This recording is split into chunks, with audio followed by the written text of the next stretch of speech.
Estamos de volta e agora é hora do nosso quadro Doutor Saúde.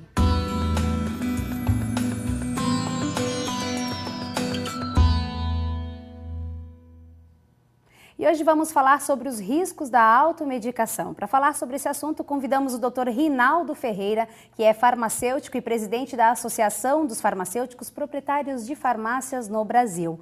Boa tarde, doutor Rinaldo, tudo bom? Boa tarde, tudo bem. Seja bem-vindo ao Viva Bem. Muito obrigado. Doutor, o Brasil é um dos países que mais pratica a automedicação?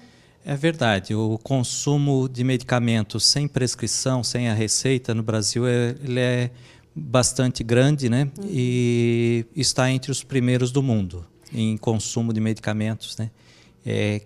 Em que o paciente não passa por uma avaliação profissional antes. Aqui no nosso caso a gente tem apenas a restrição agora, há pouco tempo, do antibiótico, né? Que só pode ser comercializado com a retenção da receita. Mas todos os demais medicamentos acabam não necessitando desse... Não, já há algum tempo nós temos aqui no Brasil os medicamentos de tarja preta, né, que são aqueles medicamentos controlados, normalmente são drogas psicotrópicas, né? Sim. E que precisa sempre, ou já há bastante tempo, precisou de receita. E existem os medicamentos de tarja vermelha, aqueles que vem escrito venda sob prescrição médica, né, que já precisava receita médica já também há algumas décadas. E que dentre eles está os antibióticos, a categoria dos antibióticos, né? E os antibióticos, então, agora em 2010, que ele passou a ser exigido a retenção da receita, né? E então, já era um medicamento de prescrição médica obrigatória, mas que não era cumprida essa lei.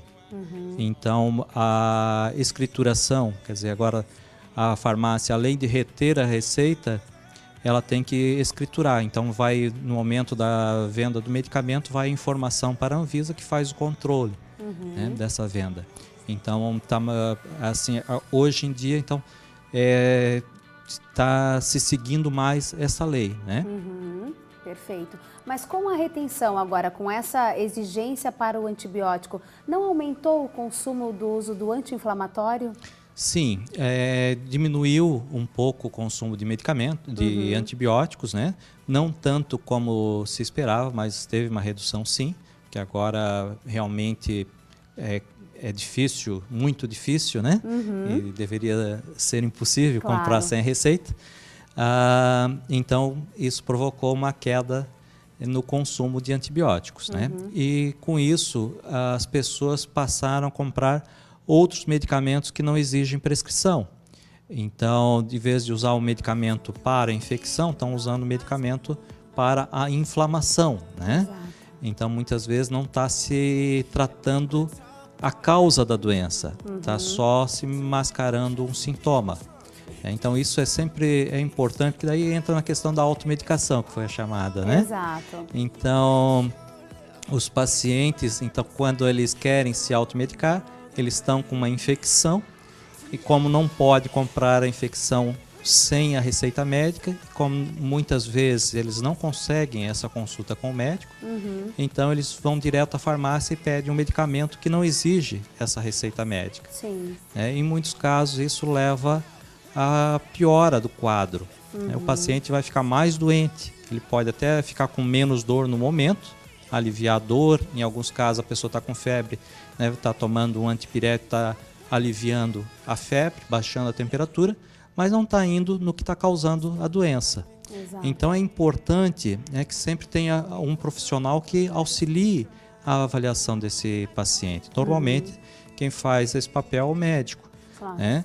Então, agora a automedicação também é bom que a gente informe também.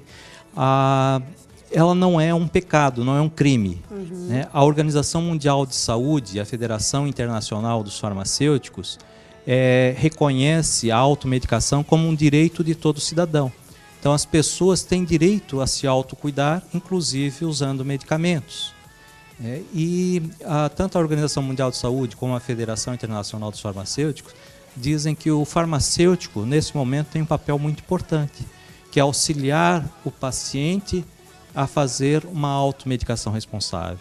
Ou seja, ajudar o paciente a avaliar se ele precisa ir ao médico, né, para que o médico então prescreva um medicamento de receita médica, ou se ele pode ficar sem ir ao médico, porque aquele problema que ele está tendo realmente é um transtorno menor, que não coloca em risco a vida dessa pessoa.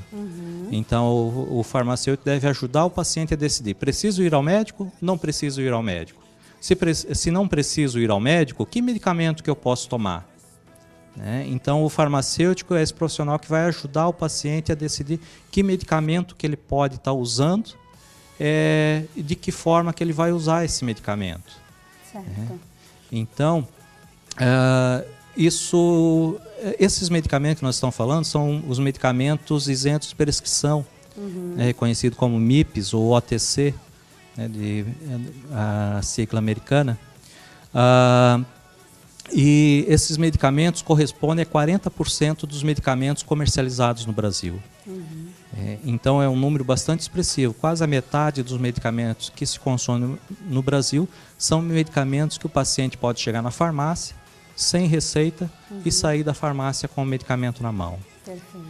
Então é importante que a sociedade saiba, né, que quando ele vai à farmácia, esses medicamentos, mesmo esses medicamentos que não exigem prescrição, são medicamentos que o paciente precisa passar por uma avaliação. Né? Então eles são isentos de prescrição, mas não são isentos de orientação. Sim. O paciente precisa receber uma orientação, né, se ele pode usar aquele medicamento e se o problema de saúde que ele está apresentando é um problema que realmente ele não inspira cuidado maior. Perfeito. E em que momento, doutor, deveria acontecer essa intervenção do farmacêutico? Porque muitas pessoas chegam na farmácia já sabendo o que querem, né? Falando, eu quero tal remédio.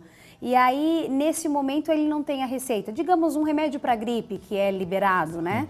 Ele vai pedir um remédio para gripe, já sabe até o nome do remédio que ele quer. Nesse momento é que tem que haver a intervenção do farmacêutico para orientar? Sim, então eu tenho dado aula para os farmacêuticos, né? Então, o que eu digo para os farmacêuticos? O paciente chegou na farmácia sem receita na mão, pedindo um medicamento, né? O farmacêutico deve intervir. Ou quando não é o farmacêutico que está fazendo o atendimento, ele deve saber a hora de chamar o farmacêutico, quando que precisa da atenção do farmacêutico.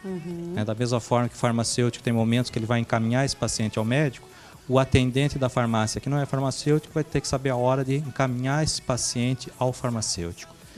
Então, em princípio, todo paciente chega na farmácia sem a receita, a gente tem que fazer a intervenção. E a intervenção deve ser no sentido: esse paciente, ele precisa ir ao médico? Esse transtorno que ele está apresentando, a gente pode considerar um transtorno menor? Esse medicamento que eu estou indicando para ele, quero indicar para ele, ou que ele está me pedindo, né, no caso da automedicação, esse medicamento que ele está me pedindo, eu posso dispensar esse medicamento sem a receita médica? Então, essa intervenção, sempre, o paciente chegou na farmácia sem receita, está pedindo um medicamento ou está pedindo para eu indicar um medicamento para ele? Sempre eu tenho que ter bastante critério, né, porque provavelmente o único profissional de saúde que vai estar tendo contato com esse paciente é o farmacêutico. Exato. Então é a chance, a oportunidade que esse profissional de saúde, farmacêutico, tem de fazer um encaminhamento melhor para esse paciente, né? Ajudar ele a tomar a decisão correta. Então, e essa decisão qual é?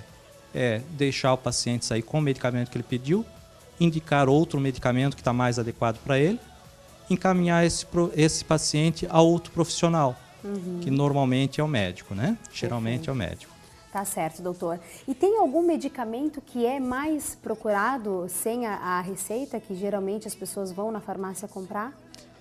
Sim, os medicamentos para dores, né? Os anti-inflamatórios são os medicamentos que são muito usados, né? O medicamento que é campeão em venda no Brasil é o Dorflex. Sim. Né? Então, que as pessoas normalmente chegam na farmácia e pedem por uma dor muscular, uma dor na coluna, uma dor nas costas, uma dor no braço, né? Então, e assim, na classe dos anti-inflamatórios, daí tem o ácido acetilsalicílico, paracetamol, tem vários medicamentos que são usados, que não exigem prescrição médica. E também tem alguns medicamentos que, apesar de ser exigida a prescrição médica, na maioria das farmácias no Brasil são vendidos mesmo sem a receita, né? Então, também o paciente deve estar observando isso. Se o medicamento vem com a tarja de venda sob prescrição médica, ele deve avaliar se aquele medicamento está indicado para ele, se ele pode usar sem ter ido ao médico. Entendi. E se ele fizer a ingestão desse medicamento sem a prescrição médica e não for para aquele problema, que tipo de problema pode ter esse paciente? Então, tem dois problemas básicos aí que pode aparecer, dois tipos de problemas, né? Os problemas que a gente chama de efetividade e de segurança. De efetividade, o paciente tomou um anti-inflamatório para a dor, né? Mas esse medicamento não vai ser efetivo porque ele está tomando, por exemplo, um medicamento para dor muscular, para um anti-inflamatório normal, e o que ele precisa é um medicamento para uma dor renal, né? Contém um antiespasmódico junto. Então, o efeito é diferente. Então, de vez em tomar um Dorflex, que eu falei antes, né, ele deveria tomar um Buscopan, por exemplo. Né? Então, ele não vai ter a efetividade que ele deveria ter. E de segurança é no sentido de que quando o paciente toma um medicamento, ele vai apresentar um problema de saúde por causa do medicamento. Né? Então, os medicamentos, eles são bons, a gente usa porque a gente tem um objetivo, busca um resultado positivo com o uso dele, mas todo medicamento ele tem risco. Então, ele pode causar um mal para essa pessoa. Além disso, ainda tem o problema desse medicamento mal utilizado poder estar mascarando um sintoma, mascarando um problema. Né? Então, no caso do antipirético, eu já falei antes, a pessoa toma o antipirético achando que baixando a febre acabou a doença dela. Não acabou. Né? Só tirou um sinal, né, que estava avisando, tu está doente, né? O paciente está com algum problema de saúde que precisa tratar essa doença. Quando deu o antipirético, não tratou nada, só diminuiu a febre. Diminuiu até a resposta do organismo a responder àquele vírus, àquela bactéria que estava causando a infecção. Exato. Né? Então, além de não ajudar, ainda piora o quadro. Então, não é que a gente não deva tomar antipirético, mas pode até usar o antipirético, desde que saiba que não está tratando o que causou a doença, não está indo na causa da doença, e sim só tirando um sintoma, né? Perfeito. A gente vai continuar conversando então, doutor. Vou chamar um breve intervalo e daqui a pouquinho estamos de volta. Até já.